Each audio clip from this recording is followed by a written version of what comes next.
तो सारे भाई ना भाई मेरी राम राम। मैं जगदीप शर्मा स्टेप अप जय सर यूट्यूब चैनल पर आपका स्वागत करता हूं। भाई हमारे साथ बैठे हैं योगेश शर्मा जी। भाई साहब नमस्कार, प्रणाम, जय हिंद। बहुत बहुत धन्यवाद दीदी भाई। जय श्री राम बोल सकते हैं आपसे खुल के 2 बार जय श्री राम जय श्री राम। अच्छा, फिर यूं ना लग जाओ ना कहते योगेश शर्मा जी इसमें भाजपा में आ गए, क्योंकि जय श्री राम भाजपा का कॉपीराइट। भाई सनातन धर्म में जन्म ले रखा है, ब्राह्मण कुल में जन्म ले रखा है, सौभाग्य है। हम भगवान श्री राम को आराध्य मान कर उसके सुबह से जब निकलते हैं कोई मिलता है उसको राम राम, और उन्हीं के चरण कमलों पे चल के जो उन्होंने काम किए, जो उनकी विचारधारा थी वो आज हमारे अंदर है।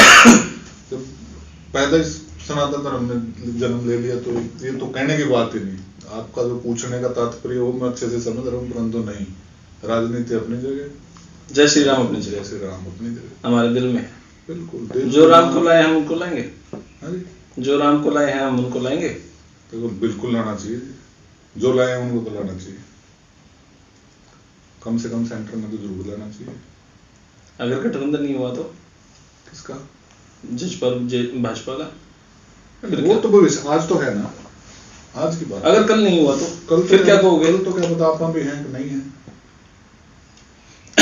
आज की बात। लेकिन आपने लगा है कि भाई जो राम मंदिर बना है वो सिर्फ मोदी ही ला सकता था और किसी की बस की बात को नहीं। नहीं, कुछ चीजें देखो प्रयास रहे हैं उनको बधाई भी दूंगा, परंतु उसको देखते हुए उनके साथ साथ जो लोग उस दौरान, चाहे वो प्रकरण के दौरान की बात हो, बहुत सारे ऐसे लोग जब हम शहर में इधर जाते हैं, आपके शहर में भी आपको मिलते होंगे, जिन्होंने जेड़ें काटी हैं, लाठियां खाई हैं, सिर उड़वाए हैं और बड़ा संघर्ष किया है। गोदारा कांड के टाइम में, बाबरी मस्जिद के टाइम वाले में, तो कार सेवकों पे उन लोगों के संघर्ष को भी कहीं ना कहीं हम इग्नोर नहीं कर सकते। ठीक है, नेताओं की तरफ से दिशा निर्देश होते हैं, नेतृत्व भी जरूरी होता है। हम ये नहीं कह सकते कि अकेले एक आदमी ने इस चीज के लिए कर दिया, सबका मिला जुला है। हाँ, प्रयास उनके भी रहे हैं, सोच पॉजिटिव थी तभी वो हो पाई, और इसके लिए बधाई कि इनके कार्यकाल में हो पाई। एमपी इलेक्शन आ गया, लग तो रहा है 2 महीने बाद शुभ घाट शुरू। कांग्रेस और भाजपा तो पूरे एक्टिव हैं, जजपा कहीं एक्टिव दिखाई नहीं दे रही। क्यों नहीं दे रही? अभी फोन कर लो, मेरे दौरे चेक करो, चाणा हल्का में अभी भी तुरंत अगर ना कर। वो फेसबुक पे ही है, फेसबुक पे भी तो कैमरे में लोगों के बीच में धरातल पे तो खड़े हैं, लोगों के बीच धरातल में। मैं फेसबुक पे ना तो भाजपा को देख रहा, ना कांग्रेस को देख रहा, ना जजपा को देख रहा, फिर भी उनके जिक्र चल रहे हैं, जजपा का जिक्र। एक मिनट में आपके 2:59 हो गई जी। अभी के अभी आज तारीख है 3 फरवरी सैटरडे जी। दुष्यंत चौटाला की लोकेशन लगाओ, लोगों के बीच में ना मिले, राजनीति छोड़ देना। दिग्विजय चौटाला की लोकेशन निकलो, राजनीति लोगों के बीच में ना मिले, राजनीति छोड़ दूंगा, पार्टी छोड़ दूंगा, जैसे आप कहो। नहीं, बात प्रैक्टिकल करो, प्रैक्टिकल बात जो आपने बोला लोगों के बीच में नहीं।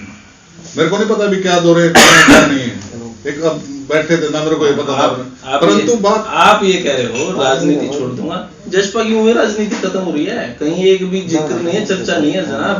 जहाँ चर्चा होनी चाहिए वहाँ सारी जगह चर्चा है। आपका कहना ठीक हो सकता है, परंतु बहुत बढ़िया चर्चा है और बहुत अच्छे से चर्चा है, इस तरीके हमने तो कोई दिक्कत नहीं।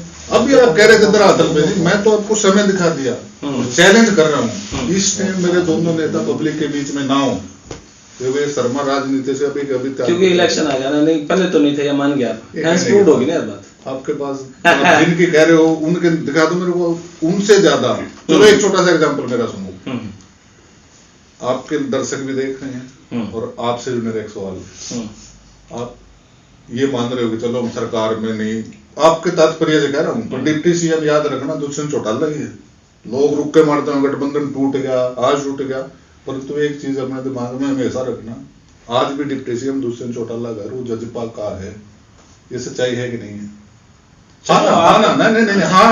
जैसे आप पार्टी की प्रमोशन करो, ठीक है, सरकार में है, कह देना डिप्टी सीएम है कि नहीं? हाँ ना बोलो पहले, डिप्टी सीएम है या नहीं है? इंटरव्यू में डिप्टी सीएम है और हमारा है। दूसरी बात, जजपा वाले धक्के दे कि को आऊंगे संविधान शादी मिटा के कि को आलो। सुनो मेरी, संविधान ने अधिकार दे रखा है उसको, किसकी कोठी दो, राज्यपाल की कोठी में शपथ लेकर बन रहा है, धक्के से नहीं बन रहा, लोगों के बनाने से बन रहा है। आप कैसे कह सकते हो? लोगों ने इसलिए लोगों ने इसलिए नहीं बनाया कि आप भाजपा के साथ चले जाओ। लोगों ने आदमी जमुना पार भेजने के लिए बुलाया था।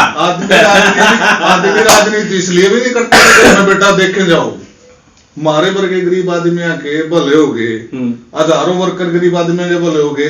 पार्टी के नेता आपने कभी आज से पहले ये सुना था किसी गरीब आदमी घर में बैठे सीधा राशन कार्ड बढ़ गया, उसने फार्म तक नहीं भरना पड़ा? कौन लेगा भाई? महिलाओं को अधिकार दे के हमारे कुरुक्षेत्र एग्जाम्पल है। आज तक कहते आज रहा था महिला चेयरमैन नहीं थी, आज महिला चेयरमैन किसने अधिकार दिया? बुराई को देखो, ठीक है कुछ गलतियां हो सकती हैं, परंतु भगवान थोड़ा है, नेता याद नहीं है, हमारी उम्र का भाई हमारा जी हो सकता है, कर रहा बढ़िया काम और मैं संतुष्ट हूँ। बाकी देखो राजनीति है, सवाल भी उठते हैं, सारा कुछ होता है। मेरी बात बीच में रहेगी, कोठी में जाके सीआईडी की रिपोर्ट ले जी, सारी पार्टी के नेताओं का डाटा निकालो, कल हमारी कोठी में सिर्फ एक गद्दी से ही मतलब था। किसको नहीं होता, किसको नहीं होता? चलो ये मान गए ना, ये मान गए, ठीक है बिल्कुल। अब हमारा विषय खत्म हुआ, गद्दी से मतलब किसको नहीं होता, ये बात आप बिल्कुल आप एक्सेप्ट करो ना, ठीक है। 5 बार वो नेता जो जमुना पार भेजने के रुके मार रहे थे, वो नेता जो 6,000 5,000 पेंशन की बात कर रहे थे, वो नेता जो उनको 75% हरियाणा का इसमें होगा, वे सारी बातें धीरे धीरे रहेगी, लेकिन आज सिर्फ गद्दी पे बैठने की बात है। एक्सेप्ट करके धन्यवाद। अब मेरा विषय है, अब नेक्स्ट उधर का तुम कर रहा ना कर रहा चल कोई नहीं, अपने बड़ा भाई ये भाईचारे वाला इंटरव्यू है, ज्यादा सा नहीं भाईचारे के साथ साथ राजनीति वाला भी है भाई, राजनीति करो आप बिल्कुल। अच्छा, अब भाजपा के साथ जजपा एमपी का इलेक्शन लड़ेगी या अपना नया लड़ेगी, अपने तरफ से लड़ेगी? ये तो पार्टी का गठबंधन तय करेगा, सीनियर नेता तय करेंगे, परंतु आज के टाइम में गठबंधन है और चलेगा। एनडीए का पार्ट हमारी पार्टी है, तो उस पर तो फिलहाल काम करें। भविष्य में क्या होता है वो चीज तो मैं आपको पहले भी कह रहा था, ना आपको पता ना मुझे पता, परंतु कहने वाले लोग जिस दिन दुष्यंत चौटाला जी ने डिप्टी सीएम की शपथ ली, उस दिन से निरंतर कहने लगे थे आज टूटा कल टूटा, हाँ पूरे 5 साल की बात चली, फिर वही है। संविधान में आज भी दुष्यंत डिप्टी सीएम कहना, तो बात तो सही है आपकी, सारे सही है, लगने आपके ऊपर है ना, सही बात है जी। एक सवाल, बात है हरियाणा के रोजगार की, बहुत सारी भर्तियां कोर्ट में अटकी खड़ी, बहुत सारी भर्तियां के रिजल्ट भी आगे हैं, उनके रिजल्ट पे अब डिसीजन नहीं लिया जा रहा, उनको नौकरी कब लगाऊं। लोगों का जो युवा है उनका डर है कि भाई अब भाजपा प्लस जजपा इन भर्तियों को लोकसभा के बाद करेगी। मैं आपको एक छोटा सा वाक्य बताता हूँ, सोशल मीडिया के माध्यम से मैं पीछे देख रहा था, हमारे प्रदेश के मुख्यमंत्री जी, एक तरीके से मालिक जी, कोई लड़का उनसे फोन पे बात कर रहा है, जी मेरे ये नौकरी नहीं, मैंने एमए कर ली और नौकरी नहीं लगी, और मुझे सुन के बड़ी खुशी हुई कि इस सोच का आदमी आज के टाइम में हरियाणा में, देखो मैं इसमें ना तो राजनीति को इंक्लूड कर रहा, मेरा पर्सनल व्यू है, ठीक है, कि इतना अच्छा आदमी इस प्रकार की बात सरेआम सोशल मीडिया पे 1000 लोग देखें, करोड़ देखें, वो कल्ला सुने, उस आदमी को कोई फर्क नहीं था। उसने स्पष्ट बोला भाई एमए करने से नौकरी नहीं लगती, मैंने भी सब्जी बेची है। तो कोर्ट, संविधान, आपका भी अधिकार है जाके फैसले, सही और गलत का निर्णय लेने के लिए न्यायाधीश को, न्यायपालिका को समय चाहिए, और उसके लिए उस प्रक्रिया को रोकना संविधान का एक कदम है, मतलब नियम है। अगर मान लो मुझे कोई दिक्कत है तो मैं कोर्ट का सहारा लूंगा। मेरे उराया के जगदीप ने कब्जा कर लिया तो मैंने प्रशासन तो टोकना पड़ाया जाएगा, प्रशासन आएगा तब रोका जाएगा, तभी जाके शायद ठीक है आपकी बात, कहीं कोई कमी हो तो कोर्ट में ही जावे आदमी। लेकिन भाजपा कई बार यूं कहो कि भाई ये भर्ती रोको गैंग है जो इस प्रकार की अड़चने पैदा कर रहा है। अभी उड़ा की तरह सारे और तक सोने पताले लिस्ट बन के नौकरी नहीं लग रही, कम से कम ये बातें सच्ची में हुई है कि वैसे ही तभी तो आज न्यायपालिका के दम पे सब कुछ हो रहा है, तभी तो न्यायपालिका के दम पे सब कुछ हो रहा है। आप बता दो क्या नहीं लग रहा है आज नौकरी बिना उसके? देखो मैं सारे सौदे सिस्टम को ये नहीं कह रहा सब कुछ साफ सुथरा है, परंतु जितने गंभीर लोगों के बीच में जाते हैं, किसी गरीब आदमी का बालक लग रहा है, पहले तो नहीं सुनने में आते थे, ये सच्चाई भी है। जो भर्ती रोको गैंग है क्या ये विपक्ष है? लेकिन मैं इसके बारे में जब नहीं पता तो क्या कहूँ, पता होगा तो पहले रोक के मार देंगे, परंतु वो किसने केस करके, किस सोच से करके। उसमें कई सारे लोग ऐसे भी हैं जो किन्हीं कारणों से वंचित रह गए। वही लोग हैं जिनको नौकरी मिलनी चाहिए थी। उनके फैक्चुअल हैं कि नहीं है, वो लोग भी उस चीजों में अपील डालने वाले हैं। यह राजनीति है, कुछ 50-50 लगा के चलो आप। हो सकता है राजनीति भी हो सकती है, बिल्कुल हो सकती है। अब कुछ चीजें चलो राज प्लस नीति, बिना उनके नीति के तो राज भी कैसे आएगा, करना पड़ेगा उनको। मैं आपको पिछले 2019 के चुनाव से मैं आपके साथ देखूं आप कहां क्या एक्टिव में मौजूद रहो। जैसे ही अब इलेक्शन आ गया, लास्ट के 7-8 महीने आप ही अकेले वो नेता थे जो सुभाष सुधा जी के खिलाफ बोल दिया करते। जैसे ही इलेक्शन, गलत कह रहा हूँ मैं, सुभाष सुधा के खिलाफ कभी नहीं बोला, मैं उसके गलत कामों के खिलाफ बोला। काम करते नहीं, उसके गलत कामों के खिलाफ जो जिम्मेवारी लोगों ने उसको दी थी, उसको कहीं न कहीं आज से पहले का जो समय देखते थे, गांव में आसपास एक प्यार का माहौल होता था। गांव में गुटबाजी नहीं थी। आज मेरे हल्के में तो कम से कम किसी घर में जाके गांव में देख लो, दुश्मन बने बैठे हैं। और ये इनकी देन है, कोई गया जी इस पर झूठा पर्चा दर्ज करा दो, इस पर SC एक्ट लगवा दो, ये करवा दो, बाकायदा ऐसे ऐसे लोग बैठा रखे हैं। तो ये चीजें तो कहीं ना कहीं इनका विरोध करना बनता भी है। अगर हम राजनीति कर रहे हैं, सही को सही और गलत को गलत कहना हमारा युवा होने के नाते हमने तो यही सीखा है। और ये पर्चे कैसे हो जाए? देखो मैंने कितनी बार तो यहाँ पे कुरुक्षेत्र में सरकार के खिलाफ कितनी वीडियो बनाई, रोड की बनाई, यहाँ के बदहाल की बनाई, आज तक मेरे पास कोई धमकी नहीं आई और ना मेरा कभी पर्चा दर्ज हुआ। मैं तो ये आरोप तो नहीं लगा सकता सुभाष सुधा जी पे या भाजपा पे या किसी पे, भाई इन्होंने मेरे खिलाफ पर्चा दर्ज करा दिया, मैं फंस गया। अपना सोशल मीडिया निकाल लो, मैंने इनके ऊपर एक आरोप लगाया था कि विधायक और उसकी पत्नी का आयुष्मान कार्ड बना हुआ है। मैं उन पत्रकार साथियों के नाम नहीं लूंगा, परंतु शहर में एक भी पत्रकार से जाके तो 10 दिन पहले कोई इंश्योरेंस पॉलिसी पत्रकार साथियों को बांटी जा रही, तो विधायक जी की धर्मपत्नी जो यहाँ सबसे लंबे समय तक चेयरमैन रही हैं, मौके पे जाके कहते हैं स्टेज पे खड़े होकर तुम तो ऐसे ऐसे खबरें चलाते हो, पत्रकारों को सरेआम पर्चे दर्ज करवाएंगे, 10 में तो मैं नाम गिनवा दूं। आयुष्मान कार्ड किनका बना हुआ है? विधायक जी का और उनकी पत्नी का बना हुआ था, तो कटवा लिया हमने, पकड़ लिया था, तो सुविधा तो ले रहे थे। कहते गलती से बना, मेरा नहीं बना गलती से, आपका नहीं बना।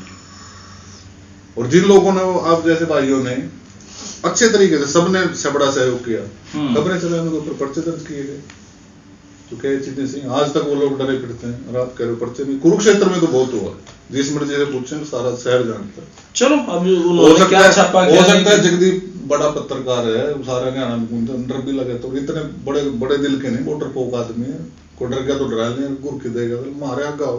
ये बात क्या मेरे को पक्का पर्चा दर्ज करवाओगे? मैंने जो ये बात ये तो आपने उनको ललकार दिया, विधायक जी गलती होगी।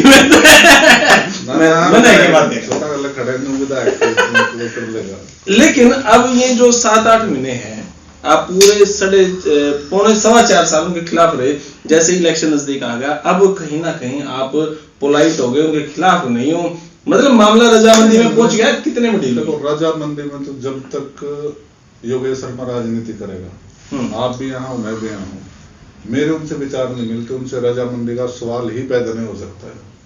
हो सकता है बैठना पड़े, सामाजिक तौर पर सारा कुछ हो सकता है, परंतु राजनीतिक तौर पे उस परिवार से मेरा कभी भी गठबंधन नहीं हो सकता। ये बात मैं आपके दर्शकों के आगे पहले भी कहता हूँ और आज भी कह रहा हूँ स्पष्ट तौर पर। बिल्कुल मतभेद या मनभेद, ये तो मनभेद वाली बात होगी। नहीं, लोगों ने जो सहन किया है और हमने अपनी आंखों से देखा है, उन चीजों को इग्नोर मैं नहीं कर सकता बिल्कुल। और समय आने अब कुरुक्षेत्र में क्या गड़बड़ा? तो कुरुक्षेत्र सही है, साफ सुथरा, मैं आऊं जाऊं सही है, थोड़ा सा जान तो लग जाए। कुरुक्षेत्र को सही सिर्फ उस सड़क के माध्यम से आंकते हो क्या कि एक सड़क बनी नहीं थी तब कुरुक्षेत्र खराब था, एक कुरुक्षेत्र की सड़क आज बन गया, आज कुरुक्षेत्र ठीक हो गया। आप ये चीज क्यों नहीं देखते?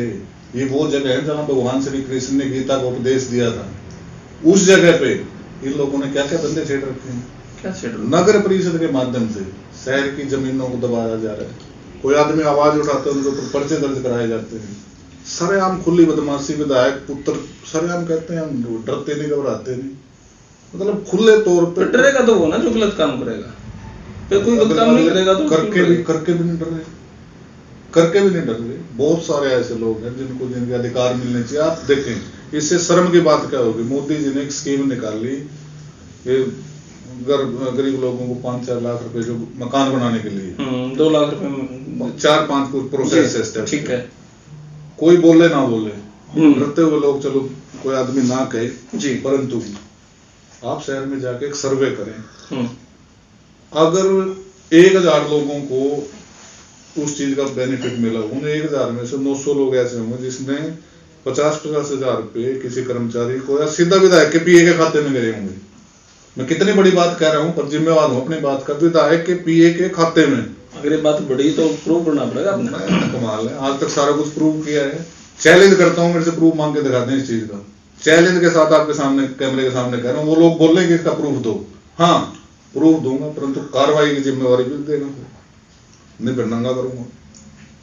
चैलेंज के साथ मना खतरनाक इंटरव्यू होगा, तो मैं तो मीठी बात करता रहा था। चलो ये तो मेरे बड़ी बातें कर रहे हो आप, जो सच्चाई है। तो फिर इस हिसाब से तो आप अशोक अरोड़ा जी ने जितवा दोगे। किसको? जो कांग्रेस के जब थे तब क्या इनडायरेक्टली तो क्या कर दिया उन्होंने? मेरा विरोध ना किसी जाति का, देखो सीधा कहते हैं लोग, चलती रहे समाज में रहते हैं, और हम चीजों को जितना खुल के बात करेंगे लोगों को पता लगेगा, तभी असलियत सामने आएगी। लोग कहेंगे भाई पंजाबी का राज हो गया, देखो अगर अच्छी सोच के साथ कोई और पंजाबी भी आता है तो योगेश शर्मा सबसे पहले उसका स्वागत करेगा। ये लोग बंदरबाट में चलते हैं। आप आज तक का दोनों का रिकॉर्ड देख लो, अशोक अरोड़ा का, सुभाष सुंदर का, एक दूसरे के खिलाफ सिर्फ और सिर्फ इतना बोलेंगे जितना कैमरे के आगे दिखाना है। मुद्दों पे आके हमने तो जा जाके इनके घरों के ताले लाए हैं, कचरे की ट्रालियां नहीं घर में गिरी, क्या क्या अशोक अरोड़ा ने करी है, और आप मेरे को कह रहे हो मुझको जितवाऊंगा। कमाल कर रहे हो। दूसरी बात, ये आपसी सेटिंग एक बार तू एक बार मैं एक बार तो एक बार बिल्कुल खुली बढ़िया। लोग अगर थानेसर के देख रहे होंगे, बहुत सारी ऐसी महफिल है जिनमें सामने बैठ कर दोनों पैकड़ कर लेंगे। ये सच्चाई है। अगर इसका भी सबूत चाहिए, मैं फिर चैलेंज देने के लिए तैयार हूं, परंतु मेरा चैलेंज स्वीकार करना पड़ेगा। इतना भी सीरियस इंटरव्यू कौन था भाई साहब? बात चलेगी तो देखो सच्चाई तो कहनी पड़ेगी। राजनीति करते हैं तो खुल के करेंगे, किसी के दबाव में आके चीजों को छुपा। दुष्यंत जी कहते नहीं भाई, समझौते की सरकार है, इसी से बयानबाजी ना करो। प्राउड है, मैं ऐसे नेता के लिए काम करते हैं जो खुला तौर पे कहते हैं लोगों की लड़ाई लड़ो, खुले लड़ो, किसी से घबराने की जरूरत नहीं। विधायक तो रोया था जाके, मुख्यमंत्री ने स्पेशल नाम लेके कहा था योगेश शर्मा को पार्टी से निकाल, और मुझे गर्व है मेरे नेता को, बोला जी लोगों के लिए काम करेगा। तो स्टैंड आपके बिल्कुल बड़ा स्ट्रॉन्ग है।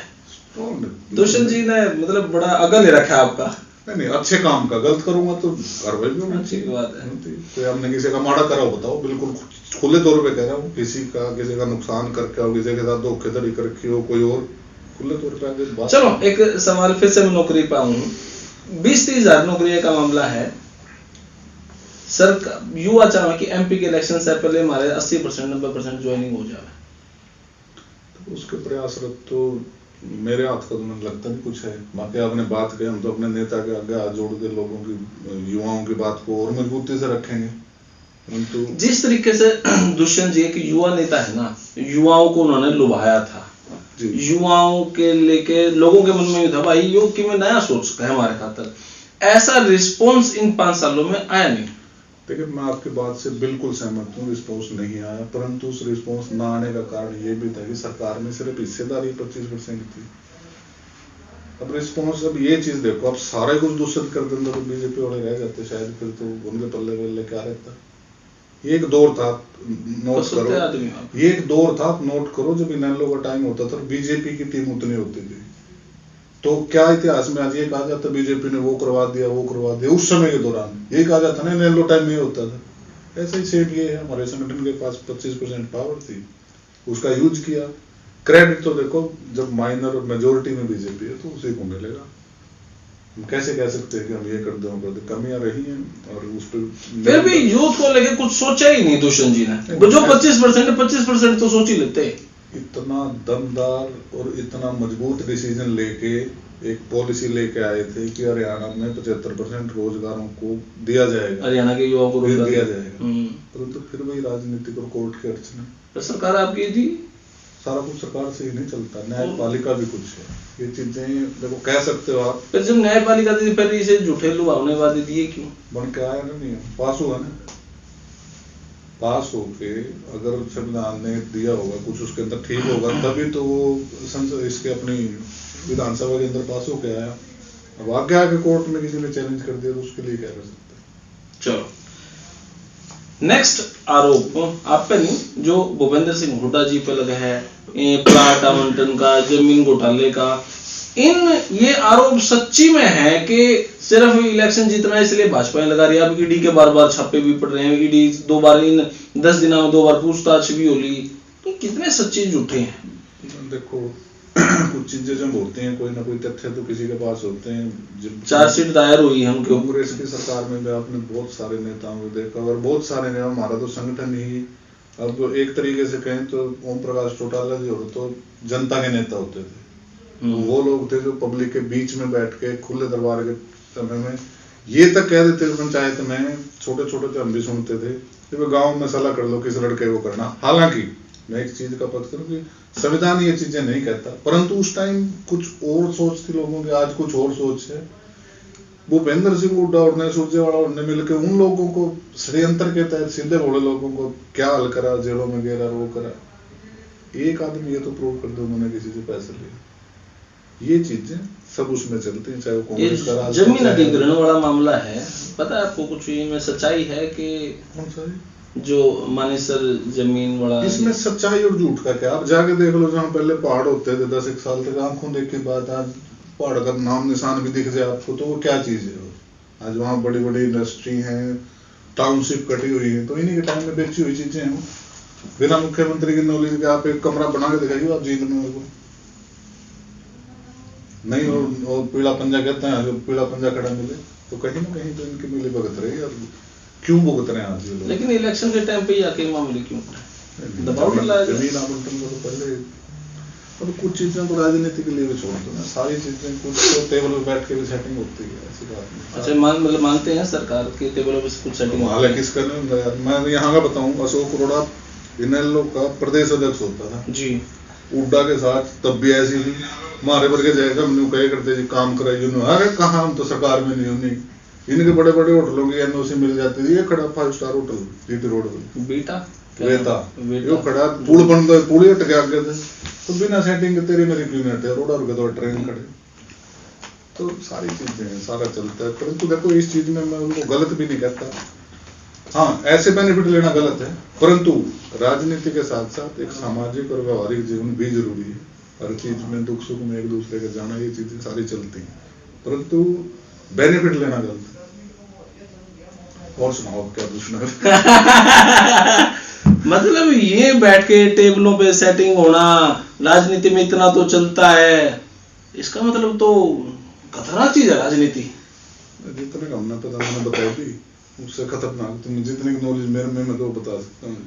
हरियाणा में कितनी सीटें भाजपा जसपा जीतेंगी लोकसभा की? मैंने पूछ लेना, कुरुक्षेत्र में योगेश भाई कितना क्यों अपील करते लोग हमारा साथ, गरीब आदमी का साथ दे दें। चोरों का पीछा छूटे और कुरुक्षेत्र में नहीं, भाजपा वाले चोर पता हरियाणा नहीं, ये 2 चोर बैठे हैं, उसमें सुभाष सुधा वीर भाजपा का है, सुभाष सुधा है भाजपा का है, एक बार और बोलूं, अरोड़ा है कांग्रेस का है, दोनों भाई हैं और कुरुक्षेत्र को लूट रहे हैं। इसमें मैं इन्वॉल्व नहीं कहीं। आपने इंटरव्यू सा बनवा दिया है, मैं डालू के ना डालू। एडिटर भाई काट दिए रे माता ने। कोई काट नहीं, चैलेंज देगा। अरे गलती हो गई भैया, मजा आ गया भाई। बहुत बहुत धन्यवाद विधायक जी, मैं तो आपका बड़ा आभारी हूँ। मैं तो आपकी देखो बहुत पॉजिटिव वीडियो बना दूँ। बिल्कुल, ये तो इसमें पॉजिटिव बनाने की नहीं, सच्चाई दिखाने की बात। और जो चीजें मैंने आपको बोली हैं बिल्कुल खुले तौर पर रोसोवास में कह रहा हूँ, चैलेंज के साथ और सबूतों के साथ। विधायक जी या अरोड़ा जी ये कहते हो भाई तो न्यू कह रहे हैं, बल्कि एक वीडियो से दिखाऊंगा आपने, छोटा मोटा नेता है तो ऐसे करता रहता है, इसको तो मसला दूंगा विधायक कह रहे वीडियो में। और रहता ने सुन दो सराहना तरह नींद गोलियों की दवाई योगेश की वजह से सारे टब्बर का बस बिना उसके नींद नहीं आती। ये लिख दूं लाइव आऊंगा, 10 फोन आए थे के कराई के पूछियो के कुछ बोल रहा था, 10 फोन तो इतनी बड़ा क्या तो सही आदमी को तो नहीं होंगे। आज ये जिंदगी का दूसरा इंटरव्यू है, मैं सस्पेंस में हूँ, मैं इसमें डालूं कि ना डालूं। एक पहला इंटरव्यू ने दिग्विजय जी का करा था जब उन्होंने खुद ने दिया था, जगदीप कितने कड़वे सवाल तू पूछ जितने पूछ सकता है पूछ। तो मैंने उनसे पूछ लिया था जी आप तेजा खेड़ा वाले कांड असली में हुआ करते हैं, हेलीकॉप्टर मार तोड़ा था असली में हुआ करता है, होटलों पे जो रोड पे जो होटल थे उनमें कोलैबोरेशन कर लेते, गाड़ी कोई कवर क्रॉस कर जाता तो आप पिटा करते, मतलब इस टाइप के मैंने बहुत सारे सवाल पूछे थे। आपको ये भी तब मैंने बड़ा डर लगा था डालूंगा ना डालूं, तो नहीं ये भी डालना। और इस चीज के साथ एक चीज और कहनी और बतानी चाहिए। उस टाइम मेरे को डर लगा था इंटरव्यू करते टाइम। उसी क्लास के बेंच में बैठने वाले हैं जिस क्लास में दिग्विजय जी ने राजनीति सीखी, हमारे भाई है। तो देखो बात तो सारी आएगी, मजा आया। मैंने भी नहीं पता था इस बात को, ये बताया, परंतु हम भी उन्हीं की क्लास के हैं। इसमें एक चीज तो आप मानते हो, हमारे नेता दमदार हैं।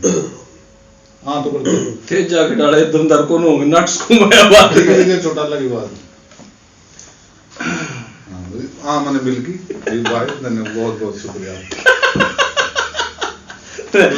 धक्के दे भाई, शुक्रिया भी हो गया, धन्यवाद भी हो गया बेचारे भाई। यो वीडियो आपने किसी लगी सच में मेरा गुंजाइश इंटरव्यू का मतलब बोगी बात पूछने दी है तो कहीं और चला गया विषय, लेकिन यह वीडियो जरूर डलेगी, कटेगी नहीं भाई कहीं भी, और नॉन स्टॉप यह वीडियो थी। तो फिलहाल यह वीडियो आपने किसी लगी कमेंट बॉक्स में देना है। तब तक के लिए धन्यवाद, जय हिंद, भारत माता की जय, थैंक यू भाई।